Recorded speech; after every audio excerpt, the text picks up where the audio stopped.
ನಮಸ್ಕಾರ. ಶ್ರೀ ಟಿವಿ ನ್ಯೂಸ್ಗೆ ಸ್ವಾಗತ. ಈ ದಿನದ ಹೆಡ್ಲೈನ್ಸ್.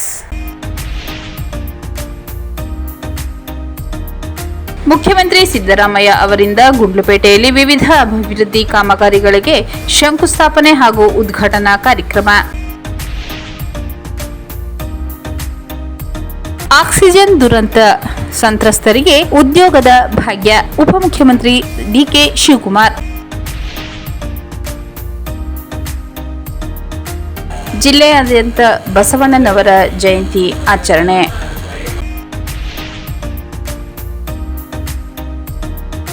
ಏಪ್ರಿಲ್ 30ರಂದು ಬಿಳಿಗಿರಿ ರಂಗನ ಬೆಟ್ಟದಲ್ಲಿ ಬ್ರಹ್ಮ ರಥೋತ್ಸವ.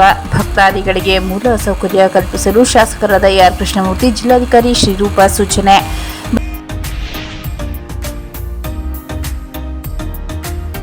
ಶೋಷಿತ ವರ್ಗಗಳ ಆಶಾಕಿರಣ ಎಚ್.ಸಿ. ಮಹದೇವಪ್ಪ, ಜೆ. ಯೋಗೇಶ್. ಕಪ್ಪು ಬಾವುಟ ಪ್ರದರ್ಶನಕ್ಕೆ ಮುಂದಾಗಿದ್ದ ರೈತರ ಬಂಧನ. ಮುಖ್ಯಮಂತ್ರಿ ಸಿದ್ದರಾಮಯ್ಯ ಅವರಿಂದ ಗುಂಡ್ಲುಪೇಟೆಯಲ್ಲಿ ವಿವಿಧ ಅಭಿವೃದ್ಧಿ ಕಾಮಗಾರಿಗಳಿಗೆ ಶಂಕುಸ್ಥಾಪನೆ ಹಾಗೂ ಉದ್ಘಾಟನಾ ಕಾರ್ಯಕ್ರಮ. ಗುಂಡ್ಲುಪೇಟೆ ಪಟ್ಟಣದ ಡಿ. ದೇವರಾಜು ಅರಸು ಕ್ರೀಡಾಂಗಣದಲ್ಲಿ ಆಯೋಜಿಸಲಾಗಿದ್ದ ಸಮಾರಂಭದಲ್ಲಿ ವಿವಿಧ ಅಭಿವೃದ್ಧಿ ಕಾಮಗಾರಿಗಳ ಶಂಕುಸ್ಥಾಪನೆ ಹಾಗೂ ಉದ್ಘಾಟನೆ ಮಾಡಿ ಮಾತನಾಡಿದ ಮುಖ್ಯಮಂತ್ರಿ ಸಿದ್ದರಾಮಯ್ಯ ಅವರು, ಗುಂಡ್ಲುಪೇಟೆಯಲ್ಲಿ ಕುಡಿಯುವ ನೀರಿಗಾಗಿ 110 ಕೆರೆ ತುಂಬಿಸಲು ಚಾಲನೆ ನೀಡಲಾಗಿದೆ. ಅಲ್ಲದೆ 523 ಕೋಟಿ ರುಗಳ ಅಭಿವೃದ್ಧಿ ಕೆಲಸಗಳಿಗೆ ಶಂಕುಸ್ಥಾಪನೆ ಹಾಗೂ ಉದ್ಘಾಟನೆ ಮಾಡಲಾಗಿದೆ ಎಂದರು. ಅಂತರ್ಜಲ ಬಳಕೆಯಲ್ಲಿ ಗುಂಡ್ಲುಪೇಟೆ ತಾಲೂಕು ಒಂದಾಗಿ ನಂಜುಂಡಪ್ಪ ವರದಿ ಪ್ರಕಾರ ಹಿಂದುಳಿದ ತಾಲೂಕಾಗಿರುವುದರಿಂದ ಕುಡಿಯುವ ನೀರಿನ ಯೋಜನೆಯನ್ನು ನೀಡಿದ್ದೇನೆ. ಬಾಕಿ ಇದ್ದ ಕೆರೆ ಕಟ್ಟೆಗಳಿಗೆ ನೀರು ತುಂಬಿಸುವ ಯೋಜನೆಗೆ ಚಾಲನೆ ನೀಡಲಾಗಿದೆ ಎಂದರು. ಮಹಿಳಾ ಮೀಸಲಾತಿಯನ್ನು ನಾವು ವಿರೋಧಿಸುವುದಿಲ್ಲ. ಸ್ಥಳೀಯ ಸಂಸ್ಥೆಯಲ್ಲಿ ನಾವೇ ಮಹಿಳಾ ಮೀಸಲಾತಿಯನ್ನು ಜಾರಿಗೆ ತಂದಿದ್ದು ಇದನ್ನು ಬಿಜೆಪಿಯವರು ವಿರೋಧ ಮಾಡಿದರು ಎಂದರು. 2023ರಲ್ಲಿ ಬಂದ ಮಹಿಳಾ ಕಾಯ್ದೆಯನ್ನು ಸ್ವಾಗತ ಮಾಡಿದೆವು. ಕಾಂಗ್ರೆಸ್ ಮಹಿಳೆಯರ ಪರವಾಗಿದೆ. ಮಹಿಳಾ ಮೀಸಲಾತಿ ಬೇಕು. ಗ್ರಾಮ ಪಂಚಾಯತ್, ತಾಲೂಕು ಪಂಚಾಯತ್, ಜಿಲ್ಲಾ ಪಂಚಾಯತ್, ನಗರಸಭೆ, ಮಹಾನಗರ ಪಾಲಿಕೆಯಲ್ಲಿ 50% ಮಹಿಳೆಯರ ಮೀಸಲಾತಿ ತಂದಿದ್ದು ಕಾಂಗ್ರೆಸ್. ಹಾಗಾಗಿ ನಾವು ಅದನ್ನು ವಿರೋಧ ಮಾಡುತ್ತೀವ ಎಂದರು. ಡೆಮಿಲೇಷನ್ ನಮ್ಮ ವಿರೋಧದ ಹೊರತು ಮಹಿಳಾ ಮೀಸಲಾತಿಗಲ್ಲ ಎಂದರು. ಬಿಜೆಪಿ ರೈತರು ಹಾಗೂ ಮಹಿಳೆಯರಿಗೆ ವಿರೋಧವಾಗಿದ್ದಾರೆ. ಗ್ಯಾರಂಟಿ ಯೋಜನೆ ಬಿಜೆಪಿಯವರು ವಿರೋಧ ಮಾಡಿದರು. ಆದರೆ ಈಗ ಅವರೇ ಕಾಪಿ ಮಾಡುತ್ತಿದ್ದಾರೆ. ಗ್ಯಾರಂಟಿ ಯೋಜನೆ ಜಾರಿ ಮಾಡಲು ಸಾಧ್ಯವಿಲ್ಲ. ಖಜಾನೆ ಖಾಲಿಯಾಗುತ್ತದೆ ಎಂದು ನರೇಂದ್ರ ಮೋದಿ ಹೇಳಿದರು. ಆದರೆ ಗುಂಡ್ಲುಪೇಟೆಯಲ್ಲಿ ಅಭಿವೃದ್ಧಿ ಕಾರ್ಯಗಳು ನಿಂತು ಹೋಗಿದೆ ಎಂದು ಪ್ರಶ್ನಿಸಿದರು. ಬಡವರು, ದಲಿತರು, ಹಿಂದುಳಿದವರು ಹಾಗೂ ರೈತರ ಪರವಾಗಿದ್ದೇವೆ. ಕಾಂಗ್ರೆಸ್ ಎಂದಿಗೂ ಬಡವರ ಪಕ್ಷ. ಸಮಾಜದ ಎಲ್ಲ ಜನರನ್ನು ಒಳಗೊಂಡಿದ್ದೇವೆ. ಬಿಜೆಪಿ ಜಾತಿ ಧರ್ಮದ ಹೆಸರಿನಲ್ಲಿ ಒಡೆಯುತ್ತಿದೆ. ಬಿಜೆಪಿ ಸಂವಿಧಾನ ವಿರೋಧಿಯಾಗಿದೆ. ಗಣೇಶ್ ಪ್ರಸಾದ್ ಉತ್ಸಾಹಕ್ಕೆ ನಾವು ಅಡ್ಡಿಪಡಿಸುವುದಿಲ್ಲ. ಮಹದೇವ್ ಪ್ರಸಾದ್ ರಂತೆ ತಾಲೂಕಿನ ಅಭಿವೃದ್ಧಿಗೆ ದುಡಿಯುತ್ತಿದ್ದಾರೆ. ಮುಂದಿನ ಚುನಾವಣೆಯಲ್ಲಿ ಭಾರೀ ಬಹುಮತದಿಂದ ಅವರನ್ನು ಗೆಲ್ಲಿಸಿ ಎಂದು ಈ ಸಂದರ್ಭದಲ್ಲಿ ಮನವಿ ಮಾಡಿದರು. ಶಾಸಕ ಎಚ್. ಎಂ. ಗಣೇಶ್ ಪ್ರಸಾದ್ ಮಾತನಾಡಿ, ನಮ್ಮ ತಂದೆ ಎಚ್. ಎಸ್. ಪ್ರಸಾದ್ ಅವರ ಕನಸು ನನಸು ಮಾಡಲು ಮುಂದಾಗಿದ್ದು ಕ್ಷೇತ್ರದಲ್ಲಿ ಈಗಾಗಲೇ ಸಾಕಷ್ಟು ಅಭಿವೃದ್ಧಿ ಕೆಲಸ ಮಾಡಿದ್ದೇನೆ. ಮುಂದಿನ ದಿನದಲ್ಲಿ ಮತ್ತಷ್ಟು ಅನುದಾನ ತಂದು ಅಭಿವೃದ್ಧಿ ಮಾಡಲಾಗುವುದೆಂದರು. 110 ಕೆರೆಗಳಿಗೆ ನೀರು ತುಂಬಿಸಲು ಚಾಲನೆ ನೀಡಿದ್ದಕ್ಕೆ ಸರ್ಕಾರಕ್ಕೆ ಆಭಾರಿಯಾಗಿದ್ದೇನೆ. ಮಹದೇವ್ ಪ್ರಸಾದ್ ಅವರ ಅವಧಿಯಲ್ಲಿ ಕೆರೆಗಳಿಗೆ ನೀರು ತುಂಬಿಸುವ ಯೋಜನೆ ಜಾರಿ ಮಾಡಿದ್ದರಿಂದ ಅಂತರ್ಜಲ ಮಟ್ಟ ಸುಧಾರಿಸಿದೆ ಎಂದರು. ಕ್ಷೇತ್ರದ ಅಭಿವೃದ್ಧಿಗೆ 800 ಕೋಟಿ ಅನುದಾನ ತಂದು ವಿರೋಧ ಪಕ್ಷದವರಿಗೆ ತಕ್ಕ ಉತ್ತರ ನೀಡಿದ್ದೇವೆ.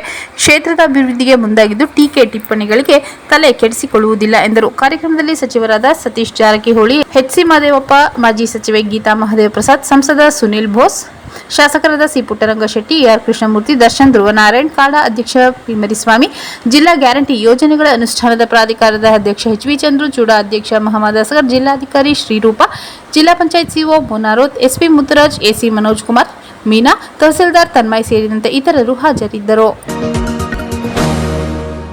ಆಕ್ಸಿಜನ್ ದುರಂತ ಸಂತ್ರಸ್ತರಿಗೆ ಉದ್ಯೋಗದ ಭಾಗ್ಯ. ಉಪಮುಖ್ಯಮಂತ್ರಿ ಡಿಕೆ ಶಿವಕುಮಾರ್, ಆಕ್ಸಿಜನ್ ದುರಂತಕ್ಕೆ ನಾವು ನ್ಯಾಯ ಒದಗಿಸಿದ್ದೇವೆ. ವಿಶೇಷ ತೀರ್ಮಾನ ಕೈಗೊಂಡು 25 ಕುಟುಂಬಗಳಿಗೆ ಅದೇ ಆಸ್ಪತ್ರೆಯಲ್ಲಿ ಉದ್ಯೋಗ ಕಲ್ಪಿಸಿದ್ದೇವೆ ಎಂದು ಉಪಮುಖ್ಯಮಂತ್ರಿ ಡಿಕೆ ಶಿವಕುಮಾರ್ ಹೇಳಿದರು. ಆಕ್ಸಿಜನ್ ದುರಂತದಲ್ಲಿ ನಡೆದ ಕೊಲೆಯಲ್ಲಿ ಅಂದಿನ ಜಿಲ್ಲಾ ಉಸ್ತುವಾರಿ ಸಚಿವ ಸುರೇಶ್ ಕುಮಾರ್ ಅವರು ತಮ್ಮ ಆತ್ಮಸಾಕ್ಷಿಗೆ ಒಪ್ಪದೆ ಹೊರನಡೆದರು. ನಾವು ಪ್ರತಿಯೊಂದು ಮನೆಗೂ ಭೇಟಿ ನೀಡಿ ನ್ಯಾಯ ಕೊಡಿಸುವುದಾಗಿ ಮಾತು ಕೊಟ್ಟೆವು. ಅದರಂತೆ ಇಂದು ನೇಮಕಾತಿ ಪತ್ರ ವಿತರಣೆ ಮಾಡಿದ್ದೇವೆ ಎಂದರು. ಕೋವಿಡ್ ದುರಂತದಲ್ಲಿ ಲಕ್ಷಾಂತರ ಮಂದಿ ಮೃತಪಟ್ಟಿದ್ದಾರೆ. ಎಲ್ಲರಿಗೂ ನ್ಯಾಯ ಒದಗಿಸಲಾಗದೆ ಇದ್ದರೂ ಸಹ ಜಿಲ್ಲೆಯ 36 ಕುಟುಂಬಗಳಿಗೆ ನ್ಯಾಯ ಒದಗಿಸಿರುವುದು ಆತ್ಮತೃಪ್ತಿ ತಂದಿದೆ ಎಂದರು. ಗ್ಯಾರಂಟಿ ಯೋಜನೆಗಳಿಗೆ ಮಹಿಳೆಯರಿಗೆ ಅನುಕೂಲವಾಗುತ್ತಿದ್ದು ಎಲ್ಲ ಧಾರ್ಮಿಕ ಕ್ಷೇತ್ರಗಳಿಗೂ ಹೋಗುತ್ತಿದ್ದು, ಅಲ್ಲದೆ ಅವರ ಖಾತೆಗೆ 2,000 ಹಣ ಹೋಗುತ್ತಿದೆ. ಉಚಿತವಾಗಿ ವಿದ್ಯುತ್ ಸಿಗುತ್ತಿದೆ. ನಮ್ಮ ಗ್ಯಾರಂಟಿ ಯೋಜನೆಯನ್ನು ಇತರ ರಾಜ್ಯಗಳು ಕಾಪಿ ಮಾಡುತ್ತಿದೆ. ಇದು ಕಾಂಗ್ರೆಸ್ ಪಕ್ಷದ ಇತಿಹಾಸ ಎಂದು ಹೇಳಿದರು. ಜಿಲ್ಲೆಯಾದ್ಯಂತ ಬಸವಣ್ಣನವರ ಜಯಂತಿ ಆಚರಣೆ. ಜೀವನ ಸಾರ್ಥಕತೆಗೆ ಬಸವಣ್ಣನವರ ವಚನಾಮೃತ ಅಳವಡಿಸಿಕೊಳ್ಳಿ. ಶಾಸಕರಾದ ಸಿ. ಪುಟ್ಟರಂಗಶೆಟ್ಟಿ. ನಗರದ ವರ್ಣದ ಡಾಕ್ಟರ್ ರಾಜ್ಕುಮಾರ್ ಜಿಲ್ಲಾ ರಂಗಮಂದಿರದಲ್ಲಿ ಜಿಲ್ಲಾಡಳಿತ, ಜಿಲ್ಲಾ ಪಂಚಾಯತ್ ಕನ್ನಡ ಮತ್ತು ಸಂಸ್ಕೃತಿ ಇಲಾಖೆ ಹಾಗೂ ನಗರಸಭೆ ಸಂಯುಕ್ತಾಶ್ರಯದಲ್ಲಿ ವಿಶ್ವಗುರು ಶ್ರೀ ಬಸವೇಶ್ವರರ 893ನೇ ಜಯಂತಿ ಅಂಗವಾಗಿ ಆಯೋಜಿಸಿದ್ದ ವಿಚಾರ ಸಂಕಿರಣ ಕಾರ್ಯಕ್ರಮದ ಅಧ್ಯಕ್ಷತೆ ವಹಿಸಿ ಮಾತನಾಡಿದ ಎಂಎಸ್ಐಎಲ್ ಅಧ್ಯಕ್ಷರು ಹಾಗೂ ಶಾಸಕರಾದ ಸಿ. ಪುಟ್ಟರಂಗಶೆಟ್ಟಿ ಅವರು, ಬಸವಣ್ಣನವರು 12ನೇ ಶತಮಾನದ ಪ್ರಮುಖ ವಚನಕಾರರು.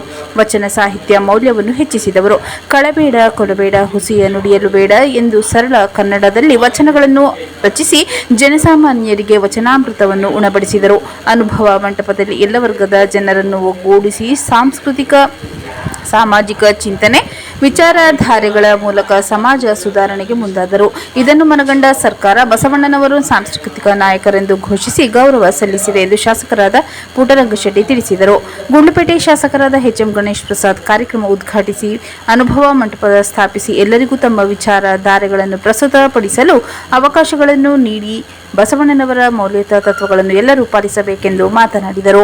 ಸಮಾಜದಲ್ಲಿ ಎಲ್ಲರೂ ಸುಖ, ಶಾಂತಿ, ನೆಮ್ಮದಿ ಬದುಕಿಸಲು ಬಸವಣ್ಣನವರ ವಚನ ಸಾರ ಸಂದೇಶ ದಾರಿದೀಪವಾಗಿದೆ ಎಂದರು. ಕಾವೇರಿ ಜಲಾನಯನ ಅಚ್ಚುಕಟ್ಟು ಪ್ರದೇಶಾಭಿವೃದ್ಧಿ ಪ್ರಾಧಿಕಾರದ ಅಧ್ಯಕ್ಷ ಪಿ. ಮರಿಸ್ವಾಮಿ ಅವರು ಮಾತನಾಡಿ, 12ನೇ ಶತಮಾನದಲ್ಲಿ ಬಡವ ಬಲ್ಲಿದ ಮೇಲು ಕೀಳು, ಮೂಢನಂಬಿಕೆ, ಕಂದಾಚಾರ, ಕಟ್ಟುಪಾಡುಗಳನ್ನು ತೊಡೆದುಹಾಕಿ ಸಮಾಜ ನಿರ್ಮಾಣಕ್ಕೆ ಮುಂದಾಗಿದ್ದರು. ಸಮಾಜದಲ್ಲಿ ಮಹಿಳೆ, ಪುರುಷ ಎಲ್ಲರೂ ಸಮಾನರೆಂದು ಪ್ರತಿಪಾದಿಸಿದವರು ಎಂದರು. ದಯೆ ಇಲ್ಲದ ಧರ್ಮ ಯಾವುದೂ ಇಲ್ಲ. ಎಲ್ಲ ಧರ್ಮಗಳ ಸಾರ ಒಂದೇ. ಮಾನವ ಕುಲದ ಒಳಿತಿನ ಪರಮ ಉದ್ದೇಶವಾಗಿದೆ. ಶಾಂತಿಪ್ರಿಯ ಭಾರತ ದೇಶದಲ್ಲಿ ಬುದ್ಧ, ಬಸವ, ಅಂಬೇಡ್ಕರ್, ಕನಕದಾಸರು ಸೇರಿದಂತೆ ಎಲ್ಲ ದಾರ್ಶನಿಕರು, ಸಂತರು ತಮ್ಮ ಚಿಂತನೆಗಳನ್ನು ಬಿಟ್ಟು ಹೋಗಿದ್ದಾರೆ. ಅವರ ತತ್ವ ಸಿದ್ಧಾಂತಗಳಿಂದಲೇ ನಾವೆಲ್ಲರೂ ನೆಮ್ಮದಿಯುತ ಜೀವನ ನಡೆಸುತ್ತಿದ್ದೇವೆ ಎಂದು ಹೇಳಿದರು. ಕಾರ್ಯಕ್ರಮದ ದಿವ್ಯ ಸಾನ್ನಿಧ್ಯ ವಹಿಸಿ ಆಶೀರ್ವಚನ ನೀಡಿದ ನಗರದ ಶ್ರೀ ಸಿದ್ದಮಲ್ಲೇಶ್ವರ ವಿರಕ್ತ ಮಠದ ಚನ್ನಬಸವ ಸ್ವಾಮೀಜಿ ಮಾತನಾಡಿ, ಜಿಲ್ಲಾಡಳಿತ ಬಸವಣ್ಣನವರ ವಿಚಾರಧಾರೆಗಳನ್ನು ಜನಮಾನಸದಲ್ಲಿ ಬಿತ್ತಲು ವಿಚಾರ ಸಂಕಿರಣ ಹಮ್ಮಿಕೊಂಡಿರುವುದು ಉತ್ತಮ ಬೆಳವಣಿಗೆ. ನಾವೆಲ್ಲರೂ ಬಸವಾದಿ ಶರಣರ ತತ್ವ ಸಂದೇಶ ಪಾಲಿಸಬೇಕು. ಮನುಷ್ಯನೇ ದೇವರಾಗುವ ಪರಿಕಲ್ಪನೆ ನೀಡಿದ ಬಸವಣ್ಣನವರ ತತ್ವ ಸಿದ್ಧಾಂತ ಅರಿಯದ ಜನರು ದುಶ್ಚಟಗಳಿಂದ ದೇಹ ಆರೋಗ್ಯ ಹಾಳು ಮಾಡಿಕೊಳ್ಳುತ್ತಿರುವುದು ವಿಪರ್ಯಾಸವಾಗಿದೆ ಎಂದರು. ಹರವೆ ವಿರಕ್ತ ಮಠದ ಸರ್ಪಭೂಷಣ ಸ್ವಾಮೀಜಿ ಕಾರ್ಯಕ್ರಮದಲ್ಲಿ ದಿವ್ಯ ಸಾನ್ನಿಧ್ಯ ವಹಿಸಿದ್ದರು. ಸಂಸ್ಕೃತಿ ಚಿಂತಕ ಪೃಥ್ವಿರಾಜ್ ಹಾಡಳ್ಳಿ ಹಾಗೂ ಬಸವತತ್ವ ಪ್ರಚಾರಕರಾದ ಎಲ್. ಬಸಪ್ಪ ಬೊಮ್ಮಲಾಪುರ ಬಸವಣ್ಣ ಅವರು ಮುಖ್ಯ ಭಾಷಣ ಮಾಡಿ ಬಸವಣ್ಣನವರ ಚಿಂತನೆ ಪ್ರಸ್ತುತಪಡಿಸಿದರು.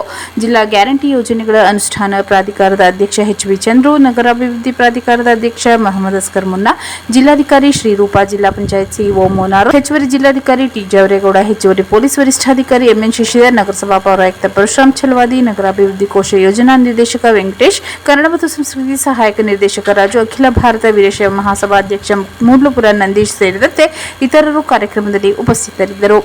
ವೇದಿಕೆ ಕಾರ್ಯಕ್ರಮಕ್ಕೂ ಮೊದಲು ನಗರದ ಜಿಲ್ಲಾಡಳಿತ ಭವನದ ಆವರಣದಲ್ಲಿರುವ ಬಸವೇಶ್ವರ ಪುತ್ಥಳಿಗೆ ಗಣ್ಯರು ಮಾಲಾರ್ಪಣೆ ಮಾಡಿ ಗೌರವ ಸಲ್ಲಿಸಿದರು. ವೇದಿಕೆಯಲ್ಲಿ ಭಜನಾ ತಂಡಗಳಿಂದ ವಚನ ಗಾಯನ ಏರ್ಪಡಿಸಲಾಗಿತ್ತು. ಜಿಲ್ಲಾ ಡಾಕ್ಟರ್ ಬಾಬು ಜಗಜೀವನ್ ರಾಮ್ ಸಂಘಟನೆಗಳ ಒಕ್ಕೂಟದ ವತಿಯಿಂದ ಶ್ರೀ ವಿಶ್ವಗುರು ಜಗಜ್ಯೋತಿ ಬಸವಣ್ಣನವರ ಜಯಂತಿ ಆಚರಣೆ. ಚಾಮರಾಜನಗರದಲ್ಲಿ ಜಿಲ್ಲಾ ಡಾಕ್ಟರ್ ಬಾಬು ಜಗಜೀವನ್ ರಾಮ್ ಸಂಘಟನೆಗಳ ಒಕ್ಕೂಟದ ವತಿಯಿಂದ ವಚನಗಳ ಮೂಲಕ ಸಾಮಾಜಿಕ ಅರಿವು ಹರಡಿದ ಶ್ರೀ ವಿಶ್ವಗುರು ಜಗಜ್ಯೋತಿ ಬಸವಣ್ಣನವರ ಜಯಂತಿ ಆಚರಿಸಲಾಯಿತು. ಜಿಲ್ಲಾ ಡಾಕ್ಟರ್ ಬಾಬು ಜಗಜೀವನ್ ರಾಮ್ ಸಂಘಟನೆಗಳ ಒಕ್ಕೂಟದ ಗೌರವಾಧ್ಯಕ್ಷರಾದ ಒಕ್ಕೂಟದ ಅಧ್ಯಕ್ಷರು ಹಾಗೂ ಸದಸ್ಯರು, ಯಜಮಾನರು, ಮುಖಂಡರು ಶ್ರೀ ವಿಶ್ವಗುರು ಜಗಜ್ಯೋತಿ ಬಸವಣ್ಣನವರ ಭಾವಚಿತ್ರಕ್ಕೆ ಪುಷ್ಪಾರ್ಚನೆ ನೆರವೇರಿಸಿದರು. ಕಾರ್ಯಕ್ರಮದಲ್ಲಿ ಜಿಲ್ಲಾ ಡಾಕ್ಟರ್ ಬಾಬು ಜಗಜೀವನ್ ರಾಮ್ ಸಂಘಟನೆಗಳ ಒಕ್ಕೂಟದ ಗೌರವಾಧ್ಯಕ್ಷ ಬಸವಂತಪುರ ರಾಜಶೇಖರ್, ಜಿಲ್ಲಾ ಎಚ್. ನಾಗರಾಜ್, ಗ್ರಾಮ ಪಂಚಾಯಿತಿ ಅಧ್ಯಕ್ಷ ಮಹದೇವಯ್ಯ ಅರ್ಕಲವಾಡಿ, ವೀರಶೈವ ಮುಖಂಡ ಬೃಂಗೇಶ್, ಪ್ರಧಾನ ಕಾರ್ಯದರ್ಶಿ ಶಿವಕುಮಾರ್, ಸಹ ಕಾರ್ಯದರ್ಶಿ ಸಿದ್ದಪ್ಪಾಜಿ, ಮುಖಂಡರಾದ ರಾಮಯ್ಯ, ಲಿಂಗರಾಜ್, ಸುಂದರ್, ರಾಜಪ್ಪ, ರಾಜು, ಮಹದೇವಸ್ವಾಮಿ ಸೇರಿದಂತೆ ಇತರರು ಹಾಜರಿದ್ದರು. ಶ್ರೀ ವಿಶ್ವಗುರು ಬಸವಣ್ಣನವರ ಭಾವಚಿತ್ರಕ್ಕೆ ಪುಷ್ಪಾರ್ಚನೆ ನೆರವೇರಿಸಿ ಕಾರ್ಯಕ್ರಮ ಆಚರಿಸಲಾಯಿತು. ನಗರದ ತಾಲೂಕು ಲೋಕೋಪಯೋಗಿ ಇಲಾಖೆಯ ಸಿವಿಲ್ ಗುತ್ತಿಗೆದಾರರ ಸಂಘದ ಕಚೇರಿಯಲ್ಲಿ ಬಸವಣ್ಣನವರ ಜಯಂತಿ ಆಚರಣೆ. ತಾವು ಮಾಡುವ ಕೆಲಸದಲ್ಲೇ ದೇವರನ್ನು ಕಾಣಬೇಕು, ಕಾಯಕವೇ ಕೈಲಾಸ, ತಾವು ಮಾಡುವ ಕೆಲಸವೇ ದೇವರೆಂದು ಹೇಳುವ ಮೂಲಕ ಜನರ ಸೋಮಾರಿತನವನ್ನು ಬಸವಣ್ಣನವರು ವಿರೋಧಿಸಿದರು. ನಗರದ ತಾಲೂಕು ಲೋಕೋಪಯೋಗಿ ಇಲಾಖೆಯ ಸಿವಿಲ್ ಗುತ್ತಿಗೆದಾರರ ಸಂಘದ ಕಚೇರಿಯಲ್ಲಿ ಸಂಘದ ಅಧ್ಯಕ್ಷ ಎಎನ್ ರವಿ ಶ್ರೀ ಬಸವೇಶ್ವರವರ ಭಾವಚಿತ್ರಕ್ಕೆ ಪುಷ್ಪಾರ್ಚನೆ ಮಾಡುವ ಮೂಲಕ ಬಸವ ಜಯಂತಿ ಕಾರ್ಯಕ್ರಮ ನೆರವೇರಿಸಿದರು. ಈ ಸಂದರ್ಭದಲ್ಲಿ ಉಪಾಧ್ಯಕ್ಷ ಗಣೇಶ್ ಪ್ರಸಾದ್, ಖಜಾಂಚಿ ಬಿಎಲ್ ಮಾದೇಸ್ವಾಮಿ, ಕಾರ್ಯದರ್ಶಿ ಡಿಪಿ ಪ್ರಕಾಶ್, ಕಾರ್ ನಾಗೇಶ್, ಹೊಸೂರು ಜಗದೀಶ್, ಕೆಎಲ್ ರವಿಕುಮಾರ್, ಕೆರೆಹಳ್ಳಿ ರೇವಣ್ಣ, ನಾರಾಯಣಸ್ವಾಮಿ, ನಂಜುಂಡಸ್ವಾಮಿ, ಬಸವರಾಜು ಹಾಜರಿದ್ದರು. ಏಪ್ರಿಲ್ 30ರಂದು ಬಿಳಿಗಿರಿ ರಂಗನ ಬೆಟ್ಟದಲ್ಲಿ ಬ್ರಹ್ಮ ರಥೋತ್ಸವ. ಭಕ್ತಾದಿಗಳಿಗೆ ಮೂಲ ಸೌಕರ್ಯ ಕಲ್ಪಿಸಲು ಶಾಸಕರಾದ ಆರ್ ಕೃಷ್ಣಮೂರ್ತಿ, ಜಿಲ್ಲಾಧಿಕಾರಿ ಶ್ರೀರೂಪ ಸೂಚನೆ. ಬಿಳಿಗಿರಿ ರಂಗನ ಬೆಟ್ಟದ ಲೋಕೋಪಯೋಗಿ ಇಲಾಖೆ ಅತಿಥಿ ಗೃಹ ಸಭಾಂಗಣದಲ್ಲಿ ಶ್ರೀ ಬಿಳಿಗಿರಿ ರಂಗನಾಥ ಸ್ವಾಮಿ ಬ್ರಹ್ಮ ರಥೋತ್ಸವ ಸಂಬಂಧ ನಡೆದ ಪೂರ್ವ ಸಿದ್ಧತಾ ಸಭೆ ಅಧ್ಯಕ್ಷತೆ ವಹಿಸಿ ಮಾತನಾಡಿದ ಜಿಲ್ಲಾಧಿಕಾರಿ ಶ್ರೀರೂಪ ಅವರು, ಬಿಳಿಗಿರಿ ರಂಗನ ಬೆಟ್ಟದ ರಥೋತ್ಸವದ ಹಿನ್ನೆಲೆಯಲ್ಲಿ ಹೆಚ್ಚಿನ ಸಂಖ್ಯೆಯಲ್ಲಿ ಭಕ್ತಾದಿಗಳು ಕ್ಷೇತ್ರಕ್ಕೆ ಆಗಮಿಸಲಿದ್ದಾರೆ. ಭಕ್ತಾದಿಗಳಿಗೆ ಕುಡಿಯುವ ನೀರು, ಸಾರಿಗೆ ವ್ಯವಸ್ಥೆ, ವಾಹನಗಳ ನಿಲುಗಡೆ, ಭದ್ರತಾ ವ್ಯವಸ್ಥೆಯನ್ನು ಅಚ್ಚುಕಟ್ಟಾಗಿ ನಿರ್ವಹಿಸಲು ಎಲ್ಲಾ ಸಿದ್ಧತಾ ಕ್ರಮ ಕೈಗೊಳ್ಳಬೇಕೆಂದು ಶಾಸಕರು ಹಾಗೂ ಜಿಲ್ಲಾಧಿಕಾರಿಗಳು ತಿಳಿಸಿದರು. ಅಧಿಕಾರಿಗಳಿಗೆ ನಿಗದಿಪಡಿಸಲಾಗಿರುವ ಜವಾಬ್ದಾರಿಗಳ ಸಂಬಂಧ ನಿರ್ದೇಶನ ನೀಡಿದ ಶಾಸಕರಾದ ಆರ್ ಕೃಷ್ಣಮೂರ್ತಿ ಅವರು, ಹೆಚ್ಚಿನ ಸಂಖ್ಯೆಯಲ್ಲಿ ಭಕ್ತಾದಿಗಳು ಕ್ಷೇತ್ರಕ್ಕೆ ಆಗಮಿಸಲಿರುವುದರಿಂದ ಮುಂಚಿತವಾಗಿಯೇ ಜಾತ್ರಾ ದಿನದಲ್ಲಿ ಶುದ್ಧ ಕುಡಿಯುವ ನೀರಿನ ವ್ಯವಸ್ಥೆ ಮಾಡಬೇಕು. ಕೊಳವೆ ಬಾವಿ ದುರಸ್ತಿ ಪಡಿಸಬೇಕು. ಕುಡಿಯಲು ಶುದ್ಧ ಕುಡಿಯುವ ನೀರು ಹಾಗೂ ಇನ್ನಿತರೆ ಬಳಕೆಗೆ ಪ್ರತ್ಯೇಕ ವಾಟರ್ ಟ್ಯಾಂಕ್ ಇರಿಸಿಕೊಳ್ಳಬೇಕು. ಎಲ್ಲಿಯೂ ಯಾವ ತೊಂದರೆಯಾಗದಂತೆ ನೋಡಿಕೊಳ್ಳಬೇಕು ಎಂದರು. ಲೋಕಸಭಾ ಸದಸ್ಯ ಸುನೀಲ್ ಬೋಸ್ ಅವರು ರಥೋತ್ಸವಕ್ಕೆ ಆಗಮಿಸುವ ಭಕ್ತಾದಿಗಳಿಗೆ ಊಟದ ವ್ಯವಸ್ಥೆ ಮಾಡುತ್ತಿದ್ದಾರೆ. ಹೀಗಾಗಿ ಪ್ರಸಾದ ತಯಾರಿಕೆಗೆ ಅಗತ್ಯವಿರುವ ಸ್ಥಳಾವಕಾಶ ಪೂರೈಕೆ ಸಿದ್ಧತೆಗೆ ಅಧಿಕಾರಿಗಳು ಮುತುವರ್ಜಿಯಿಂದ ಎಲ್ಲಾ ಕ್ರಮ ತೆಗೆದುಕೊಳ್ಳಬೇಕೆಂದು ಶಾಸಕರು ತಿಳಿಸಿದರು. ವಿವಿಧ ಭಾಗಗಳಿಂದ ಭಕ್ತಾದಿಗಳು ಜಾತ್ರಾ ಮಹೋತ್ಸವಕ್ಕೆ ಬರಲು ಸುಸಜ್ಜಿತ ಬಸ್ ಅನ್ನು ಹೆಚ್ಚಿನ ಸಂಖ್ಯೆಯಲ್ಲಿ ಕೆಎಸ್ಆರ್ಟಿಸಿ ಅಧಿಕಾರಿಗಳು ನಿಯೋಜಿಸಬೇಕು. ಬಿಳಿಗಿರಿ ರಂಗನ ಬೆಟ್ಟದ ಬಸ್ ನಿಲ್ದಾಣದ ಸ್ಥಳದಲ್ಲಿ ಶಾಮಿಯಾನ ಹಾಕಿಸಿ ನೆರಳಿನ ವ್ಯವಸ್ಥೆ ಕಲ್ಪಿಸಬೇಕು. ಕುಡಿಯುವ ನೀರನ್ನು ಸಹ ಬಸ್ ನಿಲ್ದಾಣದಲ್ಲಿ ಪೂರೈಸಬೇಕು. ಬಿಳಿಗಿರಿ ರಂಗನ ಬೆಟ್ಟದ ರಸ್ತೆಯ ಚೆಕ್ಪೋಸ್ಟ್ನಿಂದ ದ್ವಿಚಕ್ರ ವಾಹನಗಳಿಗೆ ಈ ಹಿಂದಿನಂತೆ ಬೆಟ್ಟಕ್ಕೆ ತೆರಳಲು ನಿರ್ಬಂಧ ಹೇರಲಾಗುವುದರಿಂದ ಹೆಚ್ಚಿನ ಬಸ್ ಅನ್ನು ಅಗತ್ಯಕ್ಕೆ ಅನುಗುಣವಾಗಿ ತೆರಳುವಂತೆ ಮಾಡಬೇಕು ಎಂದರು.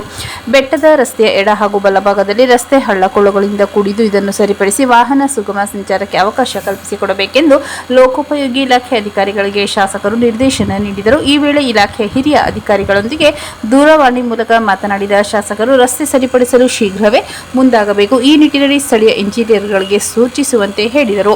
ರಥೋತ್ಸವ ಜಾಥಾ ಸಂದರ್ಭದಲ್ಲಿ ನಿರಂತರ ವಿದ್ಯುತ್ ಒದಗಿಸಬೇಕು. ಆರೋಗ್ಯ ಇಲಾಖೆ ವತಿಯಿಂದ ತಾತ್ಕಾಲಿಕ ಆರೋಗ್ಯ ಕೇಂದ್ರ ಸ್ಥಾಪನೆ ಮಾಡಿ ವೈದ್ಯರು ಸಿಬ್ಬಂದಿಯನ್ನು ನಿಯೋಜಿಸಬೇಕು. ಕುಡಿಯುವ ನೀರಿನ ಪರೀಕ್ಷೆ ಮಾಡಿಸಬೇಕು. ಅಗ್ನಿಶಾಮಕ ದಳ ಸಹ ನಿಯೋಜನೆಯಾಗಬೇಕು.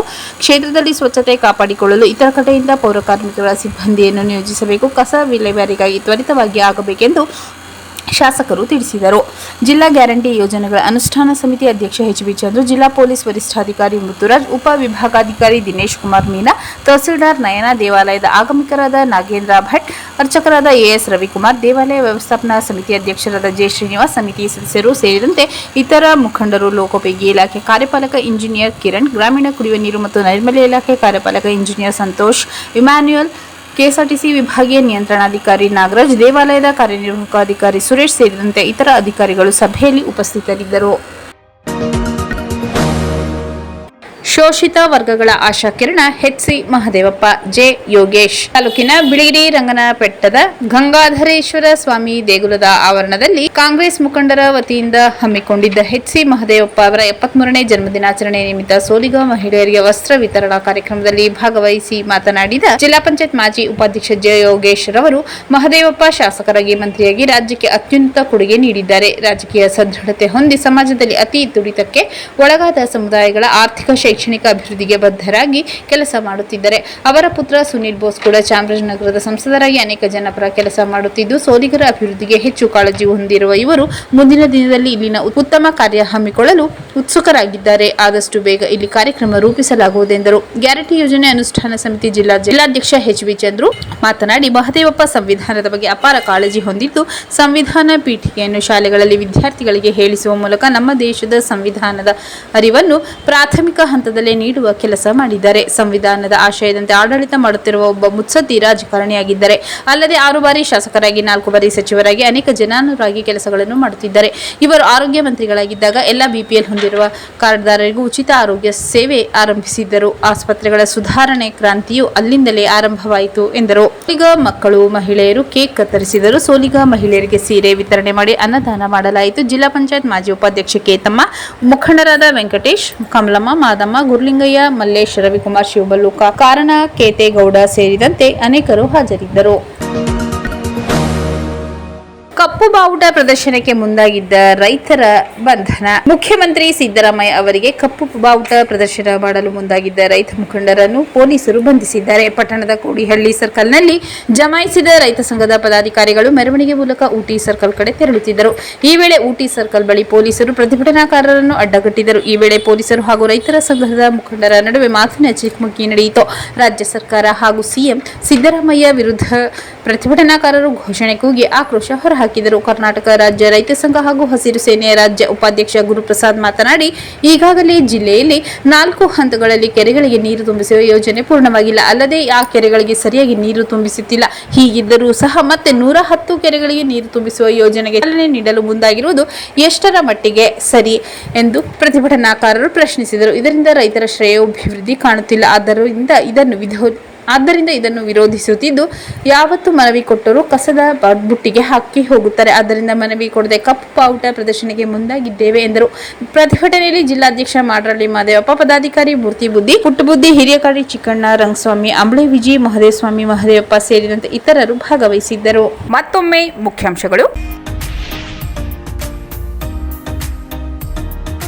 ಮುಖ್ಯಮಂತ್ರಿ ಸಿದ್ದರಾಮಯ್ಯ ಅವರಿಂದ ಗುಂಡ್ಲುಪೇಟೆಯಲ್ಲಿ ವಿವಿಧ ಅಭಿವೃದ್ಧಿ ಕಾಮಗಾರಿಗಳಿಗೆ ಶಂಕುಸ್ಥಾಪನೆ ಹಾಗೂ ಉದ್ಘಾಟನಾ ಕಾರ್ಯಕ್ರಮ.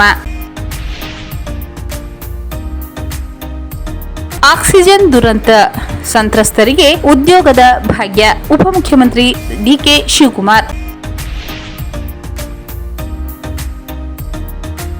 ಜಿಲ್ಲೆಯಾದ್ಯಂತ ಬಸವಣ್ಣನವರ ಜಯಂತಿ ಆಚರಣೆ.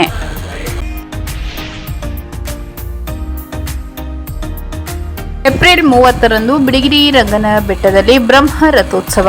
ಭಕ್ತಾದಿಗಳಿಗೆ ಮೂಲ ಸೌಕರ್ಯ ಕಲ್ಪಿಸಲು ಶಾಸಕರಾದ ಆರ್ ಕೃಷ್ಣಮೂರ್ತಿ, ಜಿಲ್ಲಾಧಿಕಾರಿ ಶ್ರೀರೂಪ ಸೂಚನೆ.